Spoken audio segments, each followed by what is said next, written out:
এখন যেটা দেখিয়ে দিব সেটা হচ্ছে আমার কাছে একটা ফোন দেখতে পাচ্ছেন। ফোনটার মডেল হচ্ছে G555 অর্থাৎ G555 পাওয়ার। এই ফোনটাতে যেটা হয়েছে সেটা হচ্ছে এই ফোনটাতে অনেকগুলো নাম্বার ব্ল্যাক লিস্টে চলে গিয়েছে।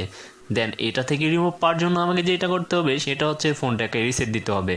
আর আপনারা সকলেই জানেন প্রত্যেকটা ফোন রিসেট দেওয়ার জন্য এক একটা করে ফোনের নির্দিষ্ট একটা পাসওয়ার্ড থাকে। ঠিক তেমনি এই G555 পাওয়ারেরও একটা নির্দিষ্ট পাসওয়ার্ড রয়েছে। আজ আমি আপনাদের জানিয়ে দিব G555 পাওয়ারের যে অফিসিয়াল যে রিসেট পাসওয়ার্ড রয়েছে সেই অফিসিয়ালি রিসেট পাসওয়ার্ডটা কত। এই জন্য আমাকে যেটা করতে হবে, হাতে থাকা ফোনটিকে সর্বপ্রথম অন করে নিতে হবে। আমি আমার কাছে থাকা ফোনটিকে সর্বপ্রথম অন করে নিচ্ছি।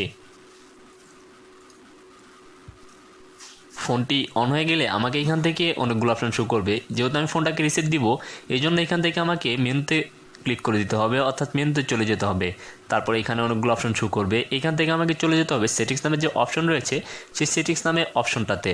এখন আমি সেটিংস নামে অপশনটাতে চলে যাচ্ছি, তারপর আবার ওকেতে ক্লিক করে দিব। সেটিংসে যাবার পর আমি এখন ওকেতে ক্লিক করে দিব।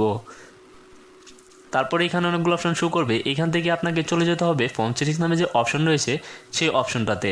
দেন এখন আমি ফোন সেটিংসে চলে যাচ্ছি, আবার ওকেতে ক্লিক করে দিচ্ছি। তারপরে এখান থেকে একদম নিচে চলে যাব।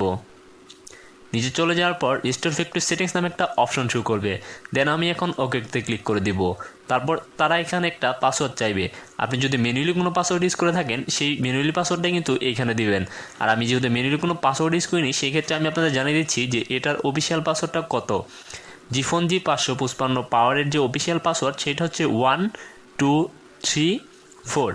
আমি আবার বলছি G555 পাওয়ারের যে অফিসিয়াল রিসেট পাসওয়ার্ড সেটা হচ্ছে 1234। দেন ওকে দিয়ে দিব।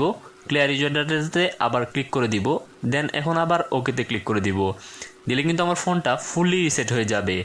সো ভিউয়ার্স, ভিডিওটি দেখে যদি একটু উপকৃত হয়ে থাকেন বা ভিডিওটি দেখে যদি ভালো লেগে থাকে তাহলে অবশ্যই লাইক দিয়ে দিবেন। আর কমেন্ট বক্সে অবশ্যই কমেন্টের মাধ্যমে আপনার মতামত জানিয়ে দিবেন যে আপনার প্রবলেমটা সলভ হয়েছে কি না। দেন এখন ফোনটি অন হয়ে যাওয়ার সঙ্গে সঙ্গে কিন্তু আমার যে প্রবলেমটা ছিল সেটা সলভ হয়ে যাবে। সো বেশ, থ্যাংক ইউ, বাই বাই।